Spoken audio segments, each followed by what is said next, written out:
மனம் என்பதே இது என்று விஞ்ஞானிகளாலும் மற்றவர்களாலும் தெளிவாக வரையறுத்து விட முடியாத ஒரு உணர்வு. அது மூளையில் ஒரு பகுதியா, அது ஒரு மின்சார ஆற்றலா, அல்லது சில ரசாயனங்களுடைய கலவையா, சில குறிப்பிட்ட ஹார்மோன்ஸ், உயிர் திரவங்கள், குறிப்பிட்ட ஹார்மோன்ஸ் அவற்றினுடைய செயல்பாடா, மிக நீண்ட காலமான பழக்க வழக்கமா, எது மனம் என்பது தீர்மானிக்கப்படாதது. இன்னும் கொஞ்சம் விளக்கமாக சொல்வதுன்னு சொன்னால், வெத்தலை பாக்கு போட்டு பழக்கப்பட்டவங்களுக்கு வெத்தலை தனியாக தெரியும், பாக்கு தனியாக தெரியும், சுண்ணாம்பு வெள்ளையாக தனியாக தெரியும். இந்த வெத்தலை, பாக்கு, சுண்ணாம்பு இது மூணையும் ஒன்றா போட்டு வாயில் போட்டால் வெத்தலையோட பச்சை கலர் காணாமல் போயிடும், பாக்கோட ப்ரௌன் கலர் காணாமல் போயிடும், சுண்ணாம்போட வெள்ளை கலர் காணாமல் போயிடும். அதில் அது வரைக்குமே இல்லாத ஒரு சிவப்பு கலர் உருவாயிடும். அது வெத்தலையிலையும் இல்லை, சுண்ணாம்புலேயும் இல்லை, பாக்குக்குள்ளேயும் இல்லை. ஆனால் இதெல்லாம் நம்முடைய எச்சலோடு சேர்ந்து நம்ம கடித்த உடனே ஒரு பிரில்லியன்ட் ரெட்டு, பயங்கரமான ஒரு சிவப்பு கலர் உருவாயிடும். அது மாதிரி மனம் என்பது நம்ம உடலில் இருக்குதா, உயிரில் இருக்குதா, ஆத்மாவில் இருக்குதா, இப்படி எத்தனையோ பேர் ஆராய்ச்சி பண்ணிக்கிட்டே இருக்கிற போது இந்த வெத்தலை பாக்கு சுண்ணாம்பு கலந்த உடனே அதில் சிவப்பு கலர் வந்த மாதிரி உடம்பும் உயிரும் கலந்த உடனே உள்ளம் என்ற ஒன்று தானாக அதிலிருந்து தோன்றிவிடுகிறது. ஆனால் அதுதான் எல்லாத்தையுமே நிர்ணயம் பண்ணுவதாக நம்முடைய வாழ்க்கையை மாற்றுகிறது. மனம் போல வாழ்வு அப்படிங்கிறாங்க. இந்த மனம் என்பது எங்கே இருக்கு, என்ன பண்ணும் அப்படின்னு தெரியலன்னா கூட அதுதான் நம்முடைய வாழ்வினுடைய எல்லா முடிவுகளையுமே தீர்மானிக்கிறது. இப்போ கொஞ்சம் இப்படி யோசிச்சு பாருங்களேன். ரெண்டு வகையில் பிரித்து, நிறைய பிரிவு இருக்கு, ரெண்டு வகையில் பிரித்து உளவியல் நிபுணர்கள் கான்ஷியஸ் மைண்ட், சப்கான்ஷியஸ் மைண்ட் அப்படின்னு ரெண்டா பிரிச்சிருக்கிறாங்க. இந்த உலகத்தை ஆட்டி படைக்கக்கூடிய சக்தி எதுக்கு இருக்குது? கான்ஷியஸ் மைண்டுக்கு இருக்குதா, சப்கான்ஷியஸ் மைண்டுக்கு இருக்குதா அப்படிங்கிற கேள்வியை ஓயாம உளவியல் நிபுணர்கள் கேட்டுக்கிட்டே இருக்கிறாங்க.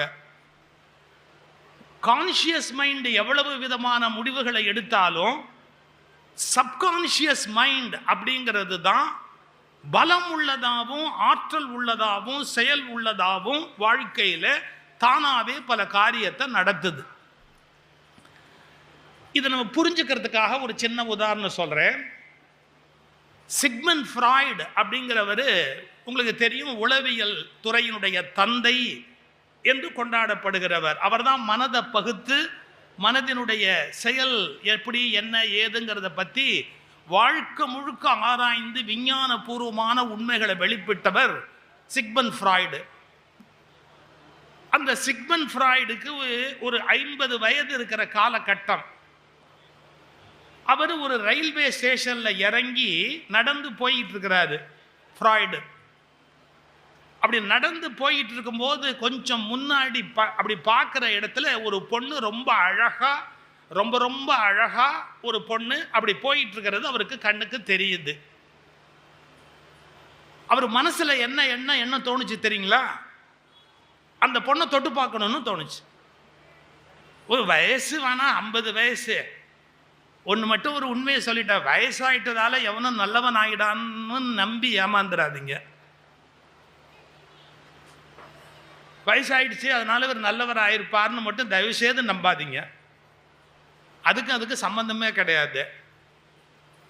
இவர் என்ன நினைக்கிறாரு, அவரோட ப்ராப்பர்ட்டியா இது, அது எவன் ப்ராப்பர்ட்டியோ, இவருக்கு அதை தொடர்றதுக்கு ஏதாவது ரைட்ஸ் இருக்கா? 50 வயசு, ரயில் பிளாட்ஃபாரத்தில் நடந்து போற, அது எவனோ பொத்த பொண்ணு போகுது, அழகா போகுது. அது அழகா இருந்தாருன்னா அழகா இல்லாட்டி உனக்கு என்ன? இந்த ஃப்ராய்டு என்ன நினைக்கிறாரு, போய் தொட்டு பார்க்கணும் அப்படின்னு நினைக்கிறாரு.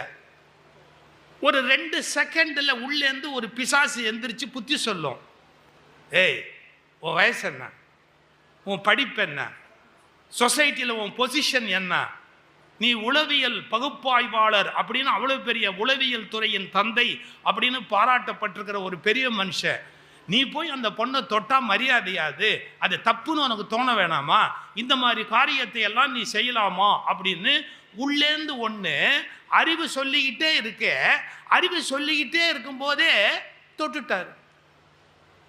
டன் டன் எக்ஸிக்யூட்டட், காரியம் முடிஞ்சு போச்சு, போய் தொட்டுட்டார். அன்னைக்கு ராத்திரி வந்து யோசிக்கிறாரு, நான் எவ்வளவு விஷயங்களை கண்டுபிடிச்சிருக்கிறேன், இது தப்புன்னு எனக்கு தெரியும், இதை செய்யாதேன்னு வேற ஒன்று சொல்லிக்கிட்டே இருக்குது. செய்யாதேன்னு சொல்ற போது கூட நான் பாட்டுக்கு போய் என்னத்துக்கு அதை தொட்டேன், தொட்டுக்கலாமா, தொடக்கூடாது இல்லையா, அப்போ என் புத்தியை செருப்பால் அடிக்க வேண்டாம், இவ்வளோ யோசிக்கிறாரு. ஆனால் நான் ஏன் தொட்டேன்? இப்போ நான் ஒரு வார்த்தை சொல்கிறேன் பாருங்க, நீங்கள் எவ்வளவுதான் அறிவுபூர்வமான முடிவுகளையும் உங்கள் கான்ஷியஸ் மைண்டால் எடுத்தாலும், விழிப்புணர்வு மனத்தினால நீங்கள் சவுண்ட் குறைக்கணும் எனக்கு, அந்த விழிப்புணர்வு மைண்டுனால நீங்கள் உங்கள் கான்ஷியஸ் மைண்டில் முடிவுகளை எடுத்தால் கூட த மோஸ்ட் பவர்ஃபுல் திங் என்ன அப்படின்னு கேட்டால், உங்களுக்கே தெரியாமல் உங்களுக்குள்ளே உட்கார்ந்துருக்கிற சப்கான்ஷியஸ் மைண்டோட முடிவுகள் என்னவோ அதுதான் செயலுக்கு வரும்.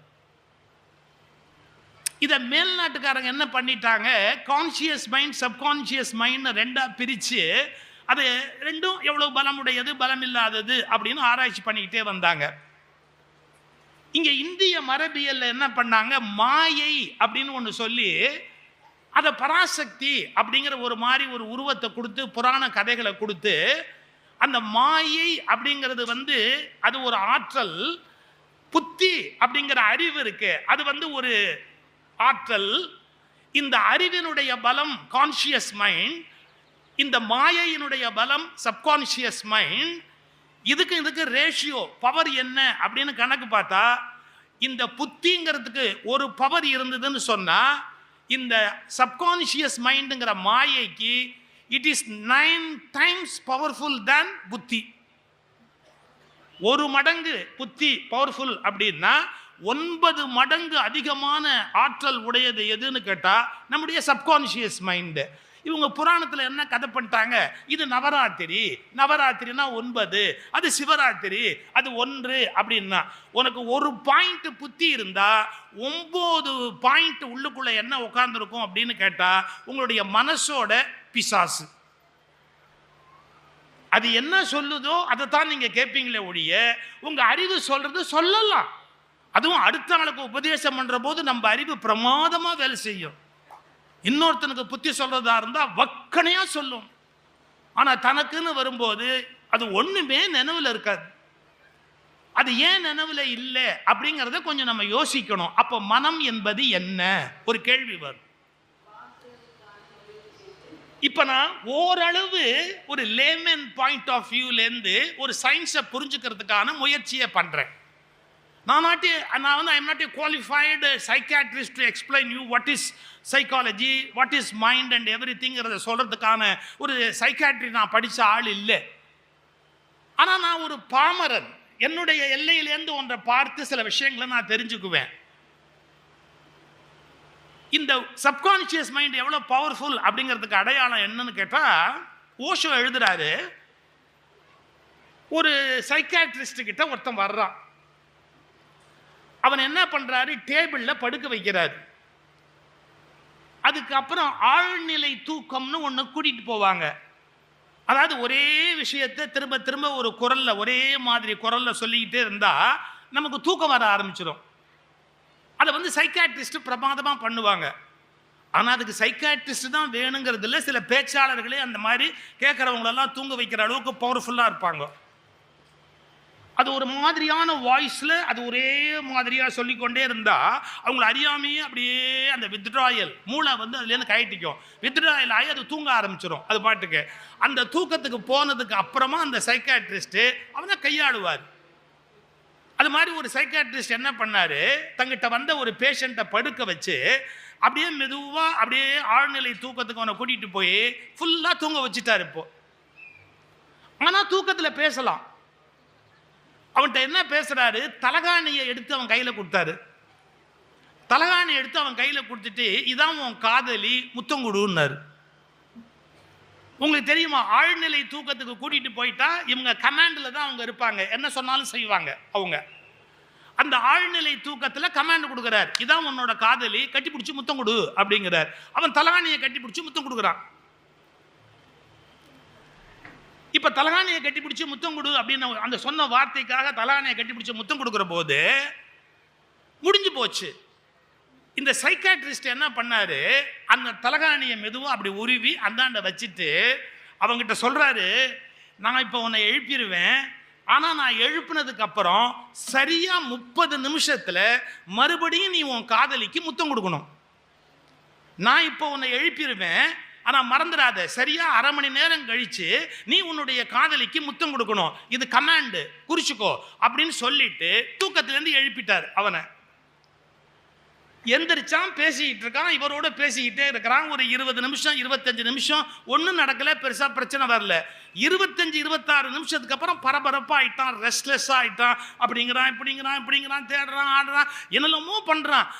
இவர் கேட்டாரு, என்னடா ப்ராப்ளம் உனக்கு, ஒய் ஆர் யூ ரெஸ்ட்லெஸ், ஏன் இப்படி அமைதி இல்லாம இருக்கிற? அவன் கேட்டான், இங்க ஒரு தலகாணி இருந்ததே எங்கன்னா. இப்போ உனக்கு எதுக்குடா தலகாணி, என்ன தூங்குவா போற, இப்போ உனக்கு எதுக்கு தலகாணி, அதெல்லாம் என்ன கேட்காதீங்க, இங்க ஒன்று இருந்தது தலகாணி, அது எங்க அப்படின்னா. அது இல்லடா, அது எங்கேயோ போயிடுச்சு அப்படின்னா. வெறி பிடிச்ச மாதிரி எந்திரிச்சு நேரா போய் அவர் கபோர்டுக்குள்ள வச்சிருந்தார், கபோர்டை திறந்தான், தலகாணியை எடுத்தான், கட்டி பிடிச்சான், அழுத்தி ஒரு முத்தம் கொடுத்து அந்த தலகாணியை கொஞ்சிட்டு அப்புறமா அமைதியா வந்து உட்கார்ந்தான். அவர் கேட்டாரு, இப்ப எதுக்கு தலகாணிக்கு முத்தம் கொடுத்த? அவன் பதில் சொன்னான், எனக்கு தெரியாது, உள்ளேந்து ஒரு குரல், கட்டி பிடிச்சி முத்தம் கொடு, கட்டி பிடிச்சி முத்தம் கொடு, கட்டி பிடிச்சி முத்தம் கொடுன்னு சொல்லிக்கிட்டே இருந்தது.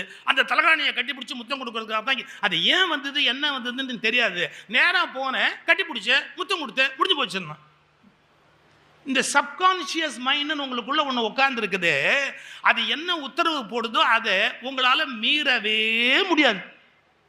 தம் அடிக்கிறவன், தண்ணி போடுறவன், யாராவது தம் அடிக்கிறவன் அறிவுபூர்வமா தம் அடிக்க முடியுமா? யோசிச்சிருக்கீங்களா நீங்க? ஒரு பரபரப்பு இருக்கும். ஒரு சிகரெட்லேருந்து அவங்க தட்டுறது, அவங்க எடுக்கிறது, அந்த பாக்ஸில் தட்டுறது, அதை மேலே வைக்கிறது, நீங்கள் நல்லா கவனிச்சிங்கன்னா அறிவுபூர்வமா ஒரு தியானம் மாதிரி எவனாலையும் சிகரெட் பிடிக்க முடியாது. ஒரு விதமான பரபரப்பு, ஒரு விதமான படபடப்பு உள்ளேருந்து இருந்துகிட்டே இருக்கும். அது ஏன் செய்யறோம், எதுக்கு செய்யறோம்லாம் தெரியாது. அதை செய்யாம இருக்க முடியாது, அதை செய்யாம இருக்க முடியாது, அதை செய்யாம இருக்க முடியாது. அந்த ஒரு பிடிவாதம் மட்டும் இருக்கும். அதை எடுத்து அதை அவன் பற்ற வச்சு அந்த காரியத்தை பண்ணுவான். நம்ம வாழ்நாள் முழுக்க நமக்கு தரப்பட்ட நியாயமா அநியாயமானு தெரியாது. கான்சியஸ் மைண்டுங்கிறது ஒரு யூனிட் பவர்ஃபுல்னு சொன்னா, சப்கான்சியஸ் மைண்ட் அப்படிங்கிறது 9 டைம்ஸ் பவர்ஃபுல். அந்த 9 மடங்கு வலிமை உடைய ஒரு ஆற்றலை நீங்க எப்படி ஜெயிப்பீங்க? உங்களால எப்படி அந்த 9 மடங்கு வலிமை உடைய ஆற்றலை ஜெயிக்க முடியும்? இந்த ஒரு கேள்வியை யோசிச்சுக்கங்க. இப்ப நான் முதல்ல ஒரு கேள்வி கேட்கிறேன், உங்களுக்கு சப்கான்சியஸ் மைண்ட் எப்படி உருவாச்சு? என்னைக்கு உருவாச்சு சப்கான்சியஸ் மைண்ட் அப்படிங்கிறது? எங்கேருந்து உருவாச்சு உங்களுக்கு? யாராவது உங்களை நோக்கி உள்ள பயணம் போயிருக்கீங்களா? இங்கேருந்து நம்ம ஞானம் அடையணும் அப்படின்னா அங்க போலாமா, இமாலயாஸ் போலாமா, அப்புறமா இல்லாட்டி இந்த பக்கம் வேற எங்கேயாவது கன்னியாகுமரிக்கு போலாமான்னு இன்னைக்கு சொல்றேன். நீ எங்க போனாலும் நீ பைத்தியம், எங்க போனாலும் உங்ககிட்ட தான் பைத்தியக்காரத்தனம் இருக்குது. நீ அங்க போய் எதையுமே நீக்க முடியாது. உனக்கு உள்ள இருக்கிற செத்த எலியை எடுத்து வெளியே போட்டாதான் நீ நிம்மதியா இருக்க முடியுமே ஒழிய, எந்த ஊருக்கு போய் எந்த மாதிரி நீ என்ன வேண்டிட்டு வந்தாலும் உன்னால உன்னை காப்பாத்திக்க முடியாது. உங்ககிட்டேருந்து அந்த குப்பையை வெளியே எடுத்து போட்டா மட்டும்தான் உன்னால காப்பாத்திக்க முடியுமே ஒழிய, வெளியில போய் அலையிறதால உன்னால அதை காப்பாற்ற முடியாது. இது ஏதோ நான் நாஸ்திகனா சொல்றேன்ற மாதிரி நினைக்க கூடாது. ஆஸ்திக உலகத்துல திருநாவுக்கரசர் பாடினார், கங்கை ஆடிலன் காவிரி ஆடிலன், நீ எங்க போய் என்ன பண்ணி என்ன பிரயோஜனம், எல்லா பிரச்சனையும் உங்ககிட்ட தானே. நாம இத கவலையே படல. அத்தனை பிரச்சனைக்கு மூல காரணம் நம்ம கிட்ட இருக்குது. ப்ராப்ளமே நாம தான். ஆனா அந்த ப்ராப்ளத்தை நம்ம அட்ரஸ் பண்ண தயாரா இல்லை. அவங்ககிட்ட இருக்குது, இவங்கிட்ட இருக்குது, வெளியில இருக்குது. இங்க உங்களுக்கு பிரச்சனையும் வெளியே இருக்குன்னு நினைப்பு, தீர்வும் வெளியே இருக்குன்னு நினைப்பு. இன்னைக்கு சொல்லிட்டு போறேன், பிரச்சனையும் உங்ககிட்டே தான் இருக்கு, தீர்வும் உங்ககிட்டே தான் இருக்கு. இதை நீ கண்டுபிடிச்சாச்சு அப்படின்னு சொன்னா உன் வாழ்க்கையை நீ ஜெயிக்கலாம். இவ்வளவுதான் வாழ்வோட சீக்ரெட்டு. இப்போ நான் ஒரு கேள்வி கேட்டேன்ல, சப்கான்ஷியஸ் மைண்ட் உங்களுக்கு என்னைக்கு உருவாச்சு? எனி டேட் ஆஃப், இப்போ என்னைக்கு எந்த டேட்லேருந்து உங்களுக்கு உருவாச்சுன்னு ஏதாவது எனி ஐடியா? யாருக்காவது சப்கான்ஷியஸ் மைண்ட் எப்போ உருவாச்சு அப்படிங்கிறது தெரியுமா?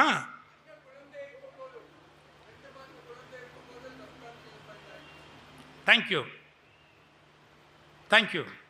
அவருக்கு கைதட்டல் கொடுங்க. உங்க தாயாருடைய கர்ப்பத்தில் நீங்க இருந்தீங்கல்ல, உங்க தாயாருடைய கர்ப்பத்தில் நீங்க இருந்தீங்கல்ல, உங்க தாயாருக்கும் உங்களுக்கும் நடுவில் தொப்புள் கொடியில் ஒரு லிங்க், ஒரு கார்டு ஓடிச்சு இல்ல, அம்பிளிக்கல் கார்டு. இந்த தொப்புள்லேருந்து தாயாருக்கு லிங்க்ல போச்சு இல்ல. உங்க அம்மா பயந்துருப்பாங்க, அழுதுருப்பாங்க, சிரிச்சிருப்பாங்க, கோவப்பட்டிருப்பாங்க, ஆத்திரப்பட்டிருப்பாங்க, மாமியார் மேல வெறுப்படைஞ்சிருக்கலாம், நாத்தனார் மேல வெறுப்படைஞ்சிருக்கலாம், இல்ல புருஷன் மேலேயே கோபமா இருந்திருக்கலாம், இல்ல யார்ட்டையோ அன்பா இருந்திருக்கலாம், ஏதோ ஏமாந்துருக்கலாம், ஏதோ அழுதுருக்கலாம், ஏதோ சிரிச்சிருக்கலாம்.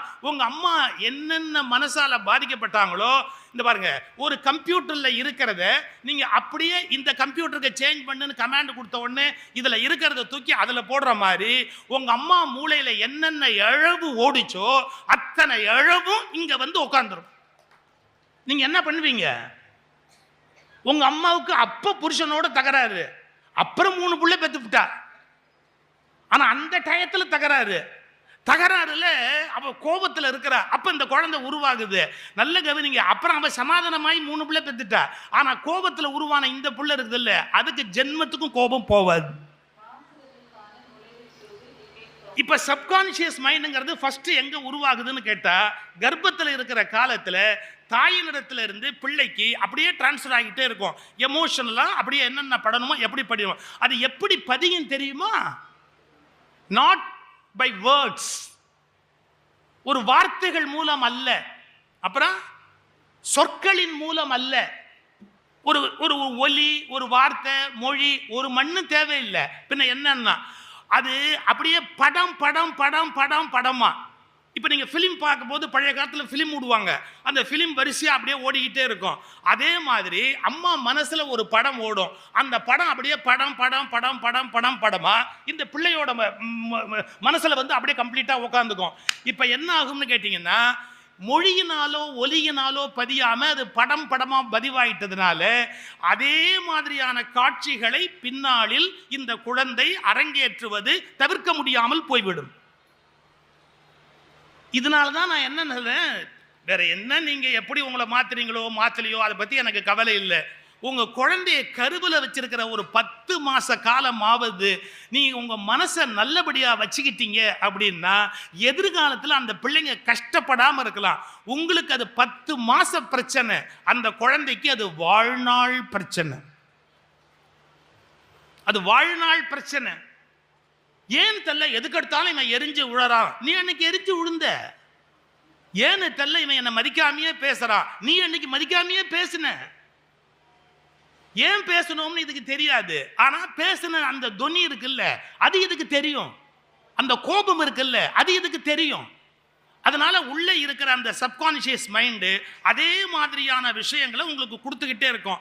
நீங்க ஒண்ணுமே பண்ண முடியாது, தப்பிச்சு வெளியே வரலாம்னு நினைச்சா கூட உங்களால வர முடியாது. இந்த மனம் என்பது என்ன அப்படிங்கிறத கொஞ்சம் ஆராய்ச்சி பண்ணி, இந்த மனம் அப்படிங்கிறது நம்ம அடிமையா இருந்ததுன்னா ஜெயிக்கலாம், நம்ம எஜமானன் ஆயிடுச்சுன்னா ஜெயிக்க முடியாதுங்கிறத கண்டுபிடிச்சிட்டா நாம பல துன்பங்கள்ல இருந்து தப்பிக்கலாம். நான் வேடிக்கைக்கு ஒரு கதை சொல்றேனே. ஒரு பெரிய மகாராஜா இருந்தாரு. அந்த மகாராஜாவுக்கு ஒரு அடிமை இருந்தான். பழைய காலத்துல இப்படி இருக்கும் இல்ல, அந்த அடிமை ரொம்ப விசுவாசமா அவருக்கு எல்லாமே செய்வான். அதனால மகாராஜா அவனுக்கு ரொம்ப ரொம்ப ரொம்ப ரொம்ப ரொம்ப இடம் கொடுத்துட்டார். அவனுக்கு எங்க போனாலும் கூடவே போவான், வெரி க்ளோஸ். அவர் எள்ளுங்க முன்னாடி என்ன நிற்பான். அதனால திடீர்னு ரொம்ப அன்பு முத்தி போய் இந்த மகாராஜா என்ன பண்ணார், அந்த அடிமையை பார்த்து, ஏய் உனக்கு உலகத்துல யாருமே கொடுக்காத பெரிய பரிசு ஒன்று நான் கொடுக்கணும்டா, நீ இவ்வளவு நல்லவன், எனக்கு நான் உனக்கு ஒரு பரிசு கொடுக்க போறேன், உனக்கு என்ன வேணுமோ கேளு தர்றேன், என்ன வேணாலும் கேளு தர்றேன் அப்படின்னார். இன்னைக்கு சொல்லிட்டு போறேன், இந்த வரத்தை மட்டும் யார்ட்டையும் எப்பவுமே கொடுக்காதீங்க. நீ என்ன கேட்டாலும் தரேன் அப்படிங்கிற வரத்தை மட்டும் உயிரே போறதா இருந்தாலும் யாருக்கும் கொடுக்காதீங்க. நீ முதல்ல என்ன வேணும்னு கேளு, முடிஞ்சா தர்றேன்னே சொல்லுங்க. இதான் வாழ்நாள் முழுக்க நீங்க பாதுகாப்பா இருக்கிறதுக்கான வழி. நீ கேளு, முடிஞ்சா தர்றேன். இதுதான் சரியான வார்த்தை. நீ என்ன கட்டாலும் தர்றேன் அப்படின்னு ஓவர் சந்தோஷத்துலையும் சொல்லாதீங்க, ஓவர் பயத்திலையும் சொல்லாதீங்க. ஏன்னா இந்த ஓவர் சந்தோஷத்துலையும் இப்படி ஒரு வார்த்தையை கொடுப்போம், ஓவர் பயத்திலையும் ஒரு வார்த்தையை கொடுப்போம். இந்த வார்த்தையை கொடுக்கக்கூடாது. நீ இப்போ என்ன கேட்டாலும் தர்றேன். அவன் சொன்னான், உங்ககிட்ட ஏதாவது வாங்கிக்கிட்டா அப்போ இவ்வளோ நாள் நான் காட்டின அன்பு பொய்யா போயிடுங்க, அதனால் அதெல்லாம் ஒன்றும் வேண்டாம், எனக்கு இப்போதைக்கு எதுவும் தேவையில்லை, என்னை விட்டுடுங்க, நான் அப்படிலாம் கேட்கக்கூடாதுண்ணா. போட, உனக்கு தராமல் நான் செத்து போனால் கடனாளி ஆகிடுவேன், எங்கிட்ட நீ எவ்வளவு அன்பாக இருந்த, உனக்கு என்ன வேணுமோ கேளு, நான் நிச்சயமாக தர்றேன் அப்படின்ன உடனே அந்த அடிமை சொன்னான் ஒரே ஒரு வார்த்தை, அப்படியா? ஒரு நாளாவது உங்கள் சீட்டில் நான் உட்காரணும், ஒரு நாளாவது உங்கள் சீட்டில் நான் உட்காரணும். இன்னைக்கு சொல்கிறேன், எழுதி வச்சுக்கோங்க. எல்லா அடிமைகளுக்கும் என்றாவது எஜமானனிடத்தில் உட்கார்ந்து விட வேண்டும் என்ற எண்ணம் எல்லா அடிமைகள் மனதிலும் இருக்கிற எண்ணம். அது ஒரு நாளும் அழியவே அழியாது. என்னைக்காவது ஒரு நாள் இவன் உட்கார்ந்துருக்கிற இடத்துல நான் உட்காரணும் அப்படிங்கிற எண்ணம் எந்த அடிமைக்கும் மனசை விட்டு போவாது, கண்டிப்பாக இருக்கும். இதை கேட்டாங்க, எனக்கு அந்த இடம் வேணும் அப்படின்னா. அந்த மகாராஜா சந்தோஷத்தில் சொன்னான், வேடா இது ஒரு பெரிய விஷயமா அப்படின்னு தன்னுடைய அமைச்சரை கூப்பிட்டான், சேனாதிபதியை கூப்பிட்டுட்டு சொன்னாங்க, பார் இந்த நிமிஷத்துலேருந்து இவன் மகாராஜா, 24 மணி நேரம் இவனுக்கு மகாராஜாவாக இருக்கிற பவர் கொடுத்துருக்குறேன், இவங்க உட்காந்துருப்பான், நான் சொன்னால் எப்படி கீழ்ப்படுவீங்களோ அப்படி இவன் சொன்னால் நீங்கள்லாம் கீழ்ப்படியணும், புரியுதா? அதனால் அவனை மகாராஜாவாக உட்காத்தி வைக்கிறேன்னா. அவர் என்ன பண்ணார், முதல்ல அந்த நாற்காலியில் ஏறி இப்படி உட்காந்து ரொம்ப பணிவாக, ஏத்தாப்புல மகாராஜா இருக்கிறாருன்ற மாதிரி ரொம்ப பணிவாக இப்படி உட்காந்தார். நல்லா உட்காருற, நல்லா உட்காரு, நம்ம கால் மேலே கால் போட்டான். அடுத்த வார்த்தை சொன்னா, நம்ம அன்புக்கு அடையாளமா நான் உனக்கு எப்படி பணிவாக இருந்தனோ அது மாதிரி நீ எனக்கு பணிவாக இருக்கணும்னா. அது என்னடா பெரிய கஷ்டம், உனக்கு வேண்டிய வேலையை நான் செய்கிறேன் அப்படி பக்கத்துலேயே பணிவாக நின்னாரு. 1 மணி நேரம் ஆச்சு, 2 மணி நேரம் ஆச்சு, 5 மணி நேரம் ஆச்சு, 7 மணி நேரம் ஆச்சு. மந்திரியை கூப்பிட்டான், சேனாதிபதியை கூப்பிட்டான், இவனை கொண்டு போய் ஜெயிலில் வைணும், இவனை கொண்டு போய் ஜெயிலில் வை அப்படின்னா. அவங்கெல்லாம் ஒரு மாதிரி பார்த்தாங்க. என்ன சொல்லியிருக்கிறாரு, 24 மணி நேரத்துக்கு அவர் வார்த்தையை எப்படி மதிப்பீங்களோ அப்படி என் வார்த்தையை மதிக்கணும்னு சொல்லியிருக்கிறாரு, உத்தரவை யாரும் மீறக்கூடாது, இந்த ஆளை கொண்டு போய் ஜெயிலில் வைங்கன்னு. ஒரு வழி இல்லை, கொண்டு போய் ஜெயிலில் வச்சாங்க. இன்னும் ஒரு 2 மணி நேரம் ஆச்சு, 14 மணி நேரம், 15 மணி நேரம் ஆச்சு. என்ன, அந்த ஆளை கொண்டு போய் தூக்கில் தொங்க போட்டு கொண்டுட்டு செத்துட்டான்ற செய்தியை வந்து என்கிட்ட சொல்லுன்னா. கொண்டு போனால் தூக்கில் தொங்க போட்டான், செத்துட்டான் அப்படின்னா. இனிமேல் நம்மளை கேட்கறதுக்கு யாரும் ஆள் இல்லைன்னு சிம்மாசனத்தில் உட்காந்தவன் கால் மேலேயே கால் போட்டான். நான் சொல்கிறது யார் கதையோ நினச்சி ஏமாந்து போகாதீங்க. உங்கள் மனம்தான் உங்கள் அடிமை. நீங்கள் ஒரு நாளாவது அதன் பேச்சை கேட்க வேண்டும் என்று தாழ்ந்து போகிறீர்கள். அன்றைய தினம் அது சிம்மாசனத்தில் ஏறி உட்கார்ந்து விட்டால் அது உங்களை கொல்லாமல் விடாது, உங்கள் வாழ்க்கையை அழிக்காமல் விடாது. உங்கள் மனம் அடிமையாய் இருக்கிற வரை மிகச்சிறந்த வாழ்க்கை வாழ்வீர்கள். என்று உங்கள் மனம் எஜமானனாகி நீங்கள் அடிமையாகிறீர்களோ அன்றோடு உங்களுடைய தலையெழுத்து மாறிவிட்டது என்று பொருள். இது பல பேருக்கு தெரியறதே இல்லை. நம்ம மனசு தான் நம்மள லைஃப்ல பலவிதமான அழிவுக்கு காரணமா இருக்குது. நம்ம அதோட ஒன் சைடு மட்டும் பார்க்குறோம். மனோபலத்தை திரட்டிட்டா நம்ம பெரிய ஆளா போயிடலான்னு. அது அவ்வளோ ஈஸி இல்லை. அதில் சில விஷயம் இருக்குது, அதுக்குன்னு சில பவர் இருக்குது. அந்த பவரை அது எங்கேருந்து டிரைவ் பண்ணுச்சு? இந்த நாட்டில் 2 ஸ்கூல் ஆஃப் தாட் தான் உண்டு. என்னன்னா, இறை நம்பிக்கை உள்ளவன் அப்படின்னு சொன்னால் அவன் மத புஸ்தகத்தை நம்புவான். இன்னொன்று, அப்படிலாம் ஒன்றுமே கிடையாது, இறைவனும் கிடையாது, ஒரு மண்ணும் கிடையாது அப்படின்னு எத்திஸ்ட் அப்படின்னு ஒரு குரூப் இன்னொன்று நம்புவான். இது ரெண்டையும் தாண்டி இவன் சொல்கிறதுல என்ன உண்மை இருக்குது, அவன் சொல்கிறதுல என்ன உண்மை இருக்குது, இவன் சயின்ஸில் எவ்வளோ கரெக்டாக இருக்கிறான், அவன் சயின்ஸில் எவ்வளோ கரெக்டாக இருக்கிறான், ரெண்டையும் ஆராய்ச்சி பண்ணி உண்மையை கண்டுபிடிக்கிற பொறுமை பல பேருக்கு கிடையாது. சில பேர் சொல்லுவான், டெஸ்டினி அப்படிங்கிற விதியே கிடையவே கிடையாது, கர்மா அப்படிங்கிற ஒரு கர்மாவே கிடையவே கிடையாது அப்படின்பா. இன்னும் சில பேர் எல்லாமே கர்மா தான், எல்லாமே டெஸ்டினி அதுதான்பா. இது ரெண்டுக்கு நடுவில் நம்ம நிற்கிறோம். எப்போ டெஸ்டினி ப்ளே பண்ணும், எப்போ நம்முடைய கர்மா ப்ளே பண்ணும், எப்போ நம்முடைய ஃப்ரீவில்லை யூஸ் பண்ணால் கர்மாவை செல்லாமல் ஆக்கலாம் அப்படிங்கிற கலையை கற்றுக்கிறது தான் உண்மையான ஞானம் அடைதல். இது பெரிய சிரமமான விஷயம். டெஸ்டினே ஒன்று கிடையாது, கர்மானே ஒன்று கிடையாது, விதினே ஒன்று கிடையாதுன்னு பேசுவான். மன்னிச்சுக்கோங்க, ஒரு கண்டினியூட்டி இல்லாமல் ஒரு மனிதனுடைய வாழ்க்கை ஜேர்னி நேற்று ஏதோ ஒன்று பாதிக்காமல் இன்னைக்கு ஒன்று உருவாகவே முடியாது. டெஸ்டினிங்கிறது எந்த அளவுக்கு இருக்குதுங்கிறதுக்கு ஒரு சின்ன எக்ஸாம்பிள். நீங்கள் உங்கள் அப்பாவையோ உங்கள் அம்மாவையோ முடிவு பண்ணக்கூடிய பலம் உண்டா? இந்த அப்பாவுக்கும் இந்த அம்மாவுக்கும் இத்தனாம் தேதி இத்தனை மணிக்கு நான் இந்த ஆஸ்பத்திரியில் 7ஆம் நம்பர் வார்டில் 3ஆம் நம்பர் பெட்டில் பிறக்க போறேன்னு டிசைட் பண்ணி பிறந்தீங்களா? இட் வாஸ் கிவன், கொடுக்கப்பட்டது. உங்களுக்கு எவையெல்லாம் கொடுக்கப்பட்டவையோ அவையெல்லாம் டெஸ்டினி, விதி. நம்ம அப்பா யாரு, நம்ம அம்மா யாரு, வந்துட்டோம், அவங்க கருவுல பிறந்துட்டோம், அவங்க வீட்டில் வளர்றோம், இதையெல்லாம் நாம மாற்ற முடியாது. அது நடந்துருச்சு. எவையெல்லாம் நடந்து விட்டதோ அவை எல்லாமே டெஸ்டினி தான். ஆனா ஒன்னே ஒன்று இருக்கு வச்சுங்க, அதாவது இந்த எல்லாமே விதின்னு சொல்ற குரூப் ஒன்று இருக்கு. இல்ல இல்ல விதினே ஒன்று கிடையவே கிடையாது, எல்லாமே மனிதனுடைய ஃப்ரீ வில், முயற்சி தான் அப்படின்னு சொல்ற விஷயம் இருக்கு.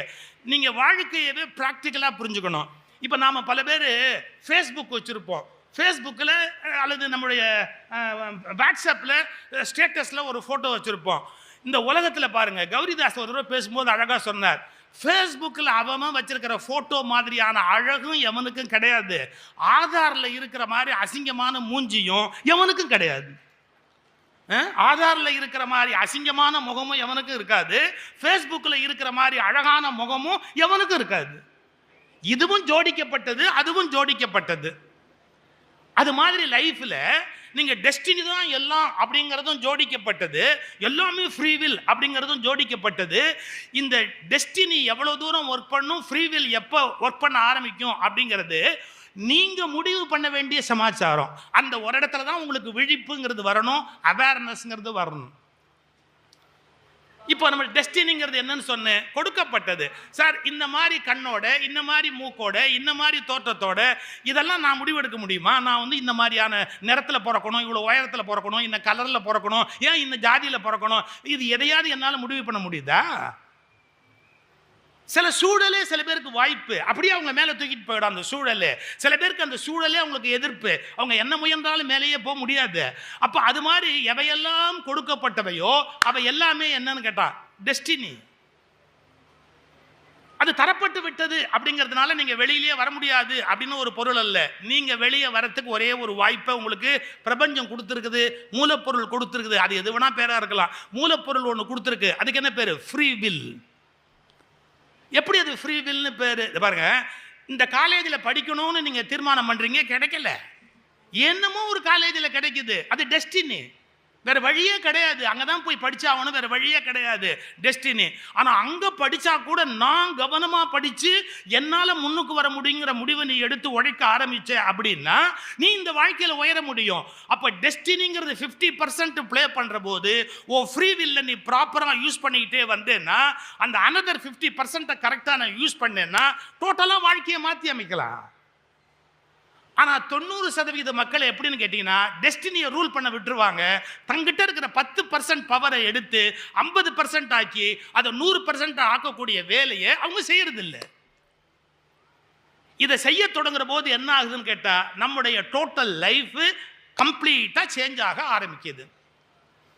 இது எல்லாத்தையும் மனதில் வைத்துக்கொண்டு பாரதி ஒரு வரி சொன்னா, மனதில் உறுதி வேண்டும், வாக்கினிலே இனிமை வேண்டும், நினைவு நல்லது வேண்டும், நெருங்கின பொருள் கைப்பட வேண்டும், கனவு மெய்ப்பட வேண்டும், கைவசமாவது விரைவில் வேண்டும், தனமும் இன்பமும் வேண்டும், தரணியிலே பெருமை வேண்டும், கண் திறந்திட வேண்டும், காரியத்தில் உறுதி வேண்டும், பெண் விடுதலை வேண்டும், பெரிய கடவுள் காக்க வேண்டும். கடைசியா ஒரு வார்த்தை சொன்னா, யாருக்குடா விதி மாறும்னா மண் பயனுற வேண்டும். இந்த உலகம் நல்லா இருக்கணும்னு யார் நினைக்கிறானோ அவன் தான் சரியான வாழ்க்கை வாழறான்னு அர்த்தம். நான் நல்லா இருக்கணும்னு நினைக்கிறவன் சரியான வாழ்க்கை வாழறான்னு பொருள் அல்ல. மண் பயனுற வேண்டும், வானகம் இங்கு தென்பட வேண்டும், உண்மை நின்றிட வேண்டும். பாரதி தன்னுடைய விருப்பத்தை பதிவு பண்றான். இந்த உலகத்துல உண்மை ஜெயிக்கணும், அப்படி ஜெயிக்கணும்னா என்னென்ன நடக்கணும் அப்படின்னு பட்டியல் போட்டான். அதில் முதல் விஷயம் மனதில் உறுதி வேண்டும். நான் முதலே சொல்லிட்டேன், மனம் என்பது இன்னதுன்னு தெரியாது. அதில் subconscious mind 9 times powerful. Conscious மைண்டால நீங்க எடுக்கிற முடிவை அந்த சப்கான்சியஸ் மைண்டை வச்சு ஜெயிக்கிறது கஷ்டம். புரிஞ்சுதா? ஒரு சின்ன உதாரணம் சொல்றேன். நான் ஒரு ஊருக்கு கிருத்திகையும் போது ஆடி கிருத்திகைக்கு பேசுறதுக்கு போயிருந்தேன். நான் போயிருந்த சந்தர்ப்பத்தில் பாடுறதுக்கு ஒருத்தர் வந்திருந்தார். அவர் அப்போ ரொம்ப பிரபலம். அவர் நான் யாருன்னு சொல்ல முடியாது, ரொம்ப பிரபலமான ஒரு பாடகர். அவர் வந்திருந்தார். படிவிழா அது. அவர் உட்காந்துருக்கிறாரு, நாங்கள்லாம் உட்காந்துருக்குறோம். அந்த வீட்டை பண்ணையார் வந்து பிரமாதமாக விருந்து, காலையில் வாங்க டிஃபன் சாப்பிடலாம்னு கூட்டிகிட்டு போகிறாரு. அருமையான விருந்து. இவரை கூப்பிட்டாங்க, யார் பாடகரையும் கூப்பிட்டாங்க, வாங்களேன் டிஃபன் சாப்பிட்டு வந்துடலாம். அவர் சொன்னார், கிருத்திகை நான் விரதம்னாரு. இன்னைக்கு கிருத்திகை நான் விரதம் அப்படின்னார். நாங்கள் போயிட்டோம், எங்களுக்கு என்ன அதை பற்றி என்ன கவலை, நாங்கள் பாட்டுக்கு போயிட்டோம். நாங்கள் சாப்பிட்டுட்டு வந்த உடனே அந்த பிரபலமான பாடகருக்கு மிருதங்கமும் தபேலாவும் ஒரு ஆள் வாசிப்பான். முகம் குறும்பு பிடிச்சவன் அந்த ஆள். அவன் நேரம் அங்கேருந்து வந்து அந்த கையை அப்படி அப்படி அப்படி தேய்ச்சிட்டு அவர் மூக்கு கிட்ட வச்சு, அண்ணா இதை கொஞ்சம் மோந்து பாருங்களேன், அண்ணா இதை ஒரு நிமிஷம் மோந்து பாருங்களேன், அண்ணா இதை ஒரு நிமிஷம் மோந்து பாருங்களேன் அப்படின்னா. எதுக்குண்ணா? அந்த நெய் வாசனை. இந்த பாருங்க என்ன அந்த கேசரியே அது வாயிலேயே நிற்கலண்ணா, போட்டால் வழிக்கிண்டு போகிறது, அப்படி டப்புன்னு அப்படியே உள்ளே போயிடுது. இது கொஞ்சம் மோந்து பாருங்களேன். அடடா அந்த வடை இருக்க வடை ஃபஸ்ட்டு லேயரும் செகண்டு லேயரும், வடைக்கு லேயர் சொல்கிறான், ஃபஸ்ட்டு லேயரும் செகண்டு லேயரும் சம்பந்தமே இல்லை. தொப்பி மாடி மேலே நிற்கிறது அந்த வடை, கோல்டன் ப்ரௌன் கலர், அப்படி கம கம கம கம கமன்னு ஒரு வாசனையில் அப்படின்னு. இவர் இப்படியே பார்த்தாரு. அப்படியே சொல்கிற, ஆனால் என்ன பண்ணுறதுண்ணா இன்னைக்கு கிருத்திகையாக போயிடுது அப்படின்னா. அப்புறம் பார்த்துக்கலாம் வாடா போயிட்டார். ஆடிக்காது கிருத்திகையாவது 2 லேயரோட உளுந்த வடையை பார்த்ததுக்கப்புறம் அப்புறம் என்ன வேண்டியிருக்கு ஆடி கிருத்திகை? நீங்கள் ஒரு வினாடி யோசிப்பீங்க, இது என்ன பெரிய விஷயமானு. இப்போ சொல்லிட்டு போட்டுமா, உணவு விஷயத்தில் எவனுக்கு உறுதி இல்லையோ அவன் வாழ்க்கையில் உணர்வு விஷயத்திலும் அவனுக்கு உறுதி இருக்காது. எழுதி வச்சுங்க. உணவு விஷயத்தில் எவனுக்கு உறுதி இல்லையோ அவனுக்கு உணர்வு விஷயத்திலும் வாழ்க்கையில் உறுதி இருக்காது. இதை வச்சு தான் எல்லா ரிலிஜனுமே என்னமாவது ஒன்று சொல்லி பட்டினி போட்டான். இன்னைக்கு கிருத்திகை முருக பக்தன்லாம் பட்னியாக கடை, வைகுண்ட ஏகாதசி வைஷ்ணவெல்லாம் பட்னியாக கடை, இன்னைக்கு வந்து சிவராத்திரி, இன்னைக்கு சைவன்லாம் பட்னி கடை. என்னத்தையாவது சொல்லி ஒரு நாள் பட்னி போடணும். பட்னி போடுற போது நான் சொல்றதை என் வயிறு கேட்கணும், நான் சொல்றதை என் உடம்பு கேட்கணும். அப்ப எப்ப முடியும்னு கேட்டான், மனசுல உறுதி வந்தாதான் முடியும். இப்ப சொல்றேன், உணவில் உறுதி வராதவர்களுக்கு உணர்வில் உறுதி வராது. அந்த மனதில் இருக்கிற உறுதி பல அற்புதமான காரியங்களை கூட உலகத்தில் சாதிக்கும். நடத்த முடியாத செய்திகளை கூட இந்த உலகத்தில் நடத்தி வைக்கும். நீங்க நினைச்சே பார்க்க முடியாத பல சாதனைகள் எப்படி நடக்குதுன்னு கேட்டா, மனதில் இருக்கிற உறுதி தான். அந்த எண்ணங்களினுடைய வலிமை சேருகிற போதுதான் அப்ப சப்கான்சியஸ் மைண்ட் டோட்டலா செயலிழந்து போய் உட்கார்ந்துருக்கும். கான்சியஸ் மைண்ட் என்ன நினைச்சதோ அந்த காரியம் நடக்க தொடங்கும். மனதில் உறுதி வேண்டும். ஆனா அது மட்டும் இருந்தா போறாது. சிடு சிடுன்னு அடுத்தவன மனசு நோக வச்சா நல்லாவா இருக்கும்? வாக்கினிலே இனிமை வேண்டும். நம்ம எவ்வளவுதான் நல்ல கூர்மையான மனமா இருந்தாலும் நம்ம வார்த்தையில கடுமையான சொற்களை பயன்படுத்துவோம் அப்படின்னா மற்றவங்க நம்மளை விரும்ப மாட்டாங்க. நான் அடிக்கடி சொல்றது தான் சாய்ஸ் ஆஃப் வேர்ட்ஸ். நீங்க எப்படி வேணா வார்த்தையை தேர்ந்தெடுத்துக்கலாம். ஒருத்தர் ரொம்ப அமைதியா இருக்கிறாருன்னா எப்படி சொல்லலாம்? சார் பசு மாதிரி ரொம்ப சாஃப்ட், சார் மாடு மாதிரின்னு சொல்லுங்க. பசுவுக்கும் மாடுக்கு என்ன பெரிய வித்தியாசம் இருக்கு? ஒண்ணுமே இல்லை, ரெண்டும் தமிழ் தான்.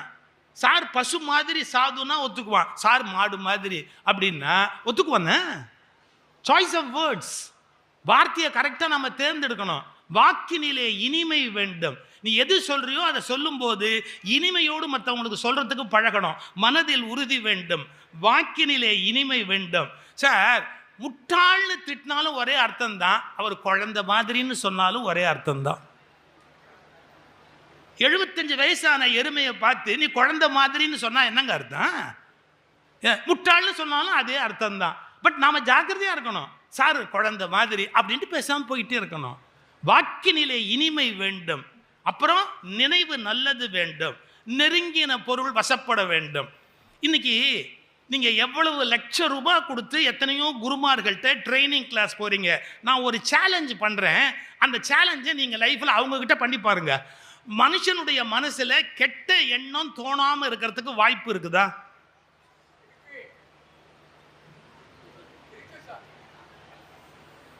அவர் சொல்றாருங்கிறதுக்காக எல்லாத்தையும் நம்ப முடியாது.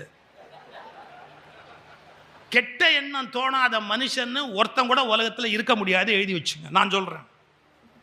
எவ்வளவுதான் முயற்சி பண்ணாலும் எண்ணங்கள் தோன்றுகிற போது நல்ல எண்ணம் தோன்ற மாதிரியே கெட்ட எண்ணமும் உங்களுக்குள்ள தோணிட்டு இருக்கும். ஏன்னா உங்க மரபணுன்னு ஒன்று இருக்குது. இந்த மரபணு ஜெனட்டிக்ஸ்ல நீங்க எத்தனாவது பரம்பரையில் எங்கேருந்து வர்றீங்களோ அதுக்கு தகுந்த பிஹேவியர், அதுக்கு தகுந்த திங்கிங், அதுக்கு தகுந்த தாட்ஸு உங்களை அறியாமையே உங்களுக்கு உள்ளே வந்து கொப்பளிச்சுக்கிட்டு வரும். இது ஒரு சினிமாவில் ஒரு படத்தில் கமலஹாசன் சொல்லி காட்டுவார். என்ன அனாவசியமா சீண்டாத, எனக்குள்ள ஒரு மிருகம் இருக்குது. அந்த மிருகம் இவ்வளவு நாள் எங்க போயிருந்தது? இவ்வளவு நாள் அந்த மிருகம் எங்க போயிருந்தது? அது எப்ப வெளிப்படும்னு தெரியாது. ஏன் தெரியாது? அது உள்ளே தான் இருக்கும். ஆனா எப்ப வெளியில வரும்னு தெரியாது. இப்போ எல்லா ஸ்கூல் ஆஃப் தாட்ல என்ன சொல்லி கொடுக்குறான், நீ வந்து நல்ல எண்ணங்கள் உள்ளவனாக மாற வேண்டும், தீய எண்ணங்களை முற்றிலும் அழித்து விட வேண்டும். தீய எண்ணத்தை அழிக்கிறதுக்கு எந்த சாமியாராவது ஒரு டெக்னிக் சொல்ல பார்ப்போம். தீய எண்ணத்தை எப்படி அழிக்கிறது? தப்பான எண்ணம் வருது, அந்த தீய எண்ணம் வராமல் இருக்கிறதுக்கு, இல்லை வந்துட்டா அதை எடுத்து போடுறதுக்கு என்ன இன்ஸ்ட்ருமெண்ட் அவைலபிள்? இப்போ பாருங்களேன், ஒரு இடத்துல வந்து தப்பா அரிசியில் கல் இருக்குது பாருங்க, கையை வச்சு இப்படி பொறுக்கி இப்படி வெளியே எடுத்து போடலாம். சில அரிசியில் திருவண்ணாமலையே இருக்குது, அப்படி எடுத்து தூக்கி அந்தாண்ட போட்டுடலாம். ஏதோ ஒரு கிடுக்கி இருக்குது, அந்த கிடுக்கியில் ஒரு சின்ன தலைமுடி கிடக்குதுன்னு வச்சுங்க, அந்த கிடுக்கியை யூஸ் பண்ணி அந்த தலைமுடியை அப்படி எடுத்து அப்படி தூக்கி வெளியே போடலாம். எங்க உங்களுக்குள்ள இருக்கிற கெட்ட எண்ணத்தை எதை வச்சு பிடிச்சி எப்படி தூக்கி வெளியே போடுவேன்னு சொல்லுங்க. கெட்ட எண்ணமே இல்லாத இந்த உலகத்தில் இருக்கிறான்னு நினைக்கிறீங்களா? நீங்க விரும்பினாலும் விரும்பாட்டாலும் கெட்ட எண்ணம் வரும். நீங்க விரும்பினாலும் விரும்பாட்டாலும் சமயத்தில் கெட்ட வார்த்தையே உள்ளேந்து வரும். நல்ல வேளை நமக்குள்ள ஒரு லேயர் இருக்கு. அதாவது ஸ்டெபிலைசர் வச்ச மாதிரி, பவர் பிளக்சுவேஷன்ல காப்பாற்றுறதுக்கு ஒரு ஸ்டெபிலைசர் வச்ச மாதிரி நமக்குள்ள ஒரு ஸ்டெபிலைசர் இருக்கிறதால அது வெளியே வரல, அவ்வளவுதான். அந்த ஸ்டெபிலைசர் அவுட் ஆயிட்டா மனநல மருத்துவமனைக்கு போக வேண்டியது தான். ஏன்? அவங்க எல்லாத்தையும் ஓப்பனாக அப்படியே பேசிடுவாங்க. மனசில் என்ன இருக்கோ அது எதையுமே சொல்ல மாட்டாங்க. அந்த திருட்டு பைய வராம்பார் அப்படிம்பாங்க. நாம் நினச்சிக்குவோமே ஒழிய சொல்ல மாட்டோம். இனிமேல் சொல்ல ஆரம்பித்தோம்னா நாமளும் மனநல மருத்துவமனைக்கு போக வேண்டிய அவசியம் கட்டாயமாக வந்துடும். ஏன்னா நம்ம ஸ்டெபிலைசர் இன்னும் பிரமாதமாக ஒர்க் பண்ணுது. அதாவது என்ன நினைக்கிறோமோ அதை சொல்லாதபடி தடுக்கிறதுக்கு நமக்குள்ள ஒரு வலிமையான ஒரு இன்ஸ்ட்ருமெண்ட் காத்துக்கிட்டு இருக்குது. ஸ்டெபிலைசர் புடிங்கிச்சின்னு வச்சுங்க, அவ்வளவுதான். பவர் ஃப்ளக்சுவேஷன்ல நீங்க ஆரம்பிச்சிருவீங்க, உளர ஆரம்பிச்சிருவீங்க. யாரை பத்தி என்ன தோணுதோ உண்மையை சொல்லுவீங்க. இந்த ஏதோ ஒரு படத்துல சுப்பையா சொல்வார், ஒரு வார்த்தை சொல்லிக்கிட்டுமா, ஒரு வார்த்தை சொல்லிக்கிட்டுமா, ஒரு வார்த்தை சொல்லிக்கிட்டுமா அப்படிம்பார். அப்படி எல்லா மனசுல இருந்தும் நல்லதோ கெட்டதோ உள்ள என்ன வருதோ வெளியே வந்து பாஞ்சுக்கிட்டே இருக்கும், நிறுத்த முடியாது.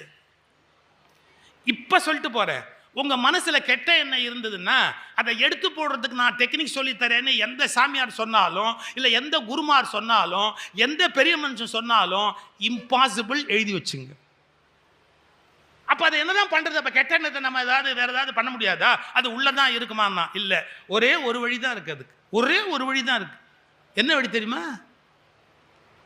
ஏகப்பட்ட நல்ல எண்ணங்களை நீங்களா வளர்த்துக்கிட்டீங்கன்னா உள்ள இருந்தாலும் வளர முடியாதபடி அது நசுங்கி போகுமே ஒழிய அதனால அழிய முடியாது.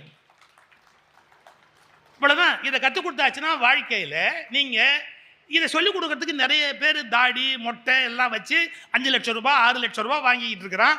நான் இவங்க கொடுக்க போற 10,000மோ 15,000மோ அந்த புத்தக கண்காட்சியில் வாங்கிட்டு இதை மாதிரி சொல்லிட்டு போறேன். இந்த பைத்தியக்காரத்தனத்துக்கு தான் என்னை திட்டுறான், அவ்வளவுதான் வித்தியாசம். நானும் ஒரு மொட்டை கிட்ட அடிச்சு தாடி கீடி வச்சேன்னு வச்சுங்க, 5 லட்சம் ரூபாய் ஒரு கிளாஸுக்கு பிடுங்கினேன்னா நானும் பெரிய ஆளா ஆயிடலாம். ரொம்ப ஈஸி. அது தாடி தானாவே வளரும், மொட்டை தான் செலவு பண்ணி அடிக்கணும்.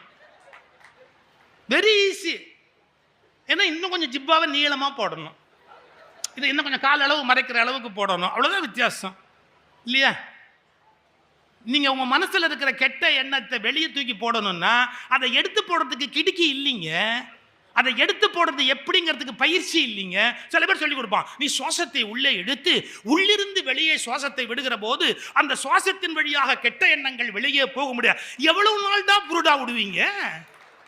எவ்வளவு நாள் புருடா விடுவீங்க நீங்க? அப்படி சுவாசத்தை வெளியே விடும்போது உள்ளே அந்த கெட்ட எண்ணம் டாங்னு அது வழியா வெளியே போயிடுமா? எவ்வளவு கோமாளித்தனமா பேசுறாங்க தெரியுங்களா? இன்னைக்கு சொல்றேன் பாருங்க, உங்க மனசுல இருக்கிற கெட்ட எண்ணத்தை எடுத்து போட முடியாது, அது அப்படியே இருக்கும். இப்போ நல்ல சைக்காலஜி படிச்சவங்களை கேளுங்க, நம்ம மூளையில லேயர் லேயர் லேயர் லேயரா தான் படிஞ்சிருக்கும். என்ன தெரியுமா? உங்க 5 வயசு லேயர், உங்கள் 7 வயசு லேயர், உங்கள் 10 வயசு லேயர், உங்கள் 12 வயசு லேயர், உங்கள் 20 வயசு லேயர், உங்கள் 80 வயசு லேயர், இப்படி லேயர் லேயர் லேயர் லேயராக இருக்கும். ஒரு லேயர் உள்ளே போனதுனால அது மறந்து போயிடுச்சு, அவ்வளவுதான். உங்களுக்கு என்னைக்காவது எங்கேயாவது கயண்டிடுச்சுன்னு வச்சுக்கோங்க, 7 வயசு லேயர் வெளியே வந்துட்டா உங்களை சமாளிக்க முடியாது. 7 வயசுல நீங்க என்னென்ன அழும்பு பண்ணீங்களோ அது எல்லாத்தையும் வீட்டில் உட்காந்து பண்ணிக்கிட்டு இருப்பீங்க. எங்க அம்மா 86 வயசு இறந்த போது 86 வயசுல நினைவு இல்லாம படுத்திருக்கிறாங்க.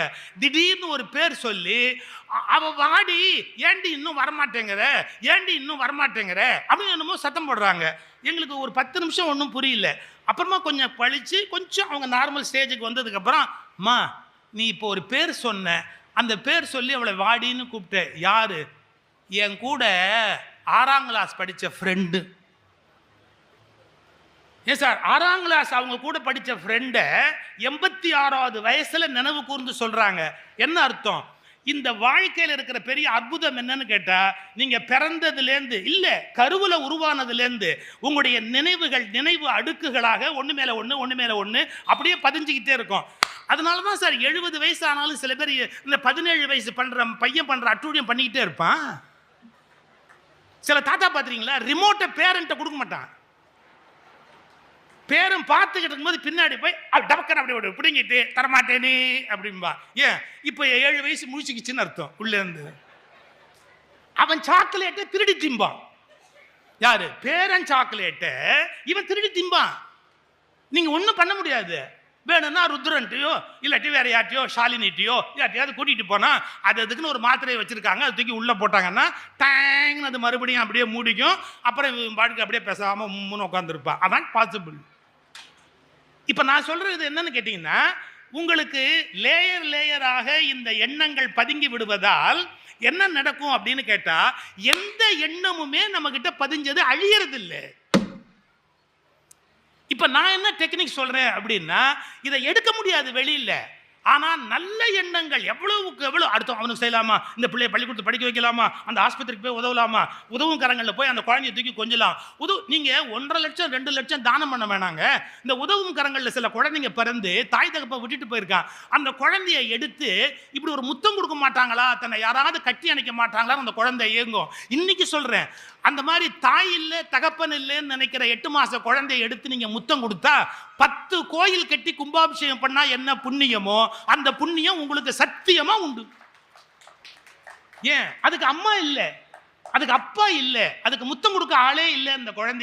அந்த குழந்தைக்கு யாருமே இல்லை. நீங்க அள்ளி எடுத்து அந்த குழந்தைய கட்டி அணைச்சு ஒரு முத்தம் கொடுத்து உனக்கு என்ன வேணும்னு கேட்டீங்கன்னா, அது எவ்வளவு பெரிய நல்ல எண்ணம், எவ்வளவு பெரிய நல்ல கருத்து, நல்ல சிந்தனை. அப்படி போடணும். இதை நான் சயின்டிஃபிக்காக புரிய வைக்கிறேன். அது எப்படி சார், நல்ல எண்ணங்களை நிறைய போட்டால் அது காணாமல் போயிடுமான்னா, இது பாருங்களேன், ஒரு வாட்டர் டேங்க்கு.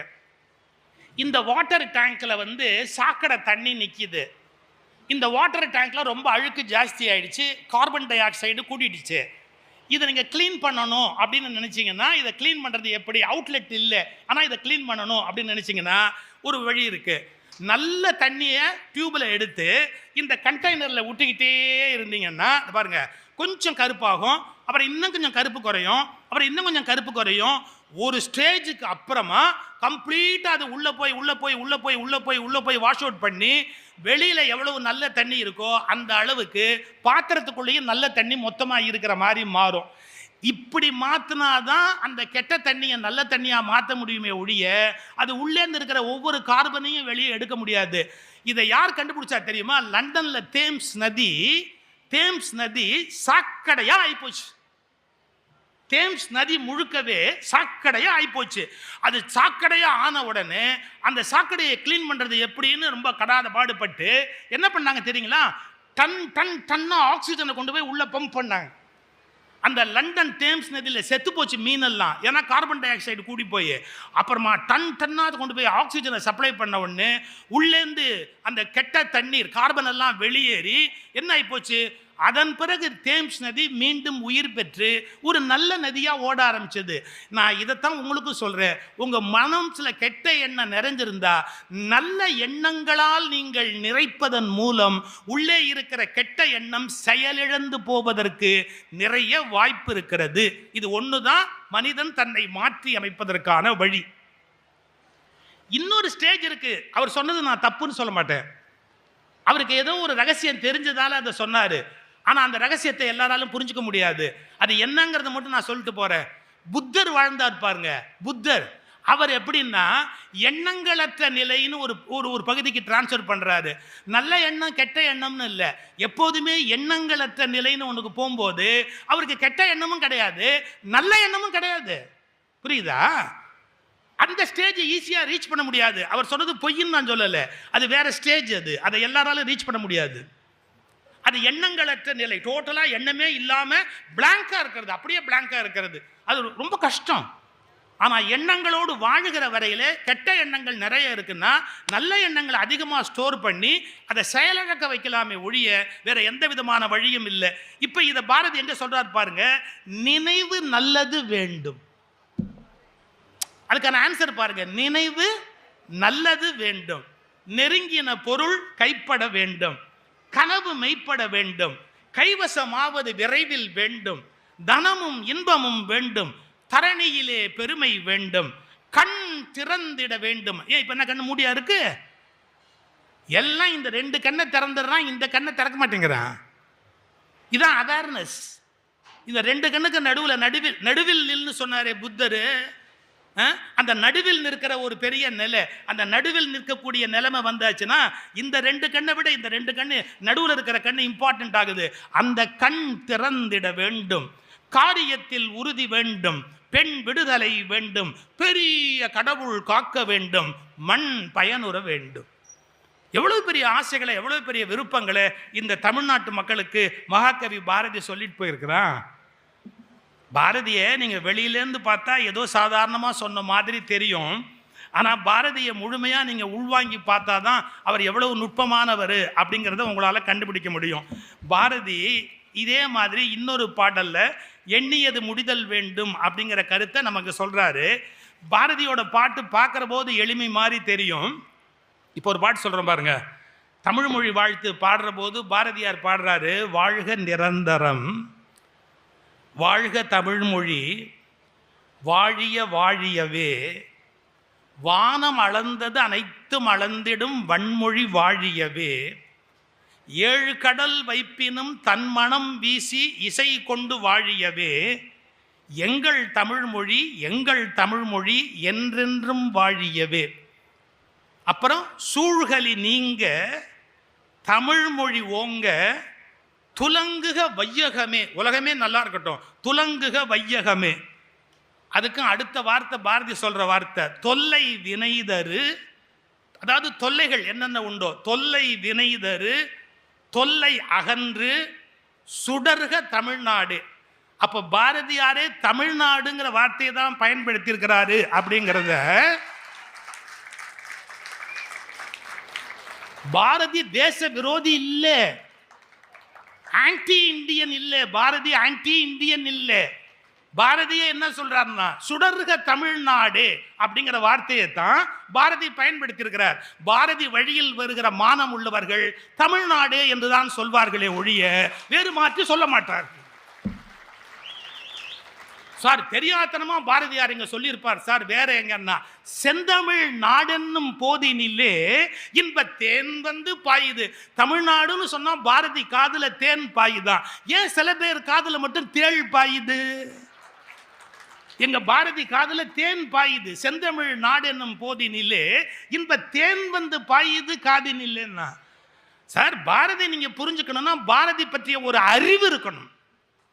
பாரதியை பற்றிய ஒரு அறிவு இல்லாம நீங்க பாரதியை புரிஞ்சுக்க முடியுமா? அந்த பாரதி ஒவ்வொரு சொல் பயன்படுத்துகிறார்னா ஒவ்வொரு சொல்லுக்கும் ஒரு உயிர் இருக்கு, ஒவ்வொரு சொல்லுக்கும் ஒரு தவம் இருக்கு. மந்திரம் போல் வேண்டுமடா சொல் இன்பம் அப்படின்னு கேட்டவன் மகாகவி பாரதி. அதனால மனதில் உறுதி வேண்டும் என்ற பாரதியினுடைய வரிகள் உங்கள் வாழ்க்கையை மாற்றி அமைக்கக்கூடியது. நான் ரொம்ப ஃபிலசாபிக்கலாகவே பேசிட்டேன்னு ஒரே ஒரு விஷயத்தை சொல்லி முடிவு பண்ணுறேன். என் இனிய நண்பர் கோபி வந்திருக்கிறார். ரொம்ப அருமையான சொற்களையும் செய்திகளையும் அவர் உங்களுக்கு கொடுப்பார். எப்படி உறுதி வேணுங்கிறதுக்கு ஒரே ஒரு இன்சிடென்ட் மட்டும் சொல்லி முடிச்சிடுறேன். கோகுலு எவ்வளோ பெரிய ஆர்டிஸ்ட். கோகுலு அவர் மாதிரி ஒருத்தர் வரைய முடியுமா?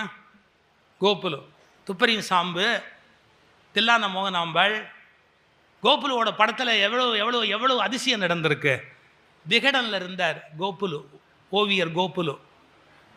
அவர் அவ்வளவு அருமையாக வரைகிறவருக்கு ஸ்ட்ரோக் வந்து வலது கை போயிடுச்சு. கொடுமை இல்லை? கொடுமை இல்லை?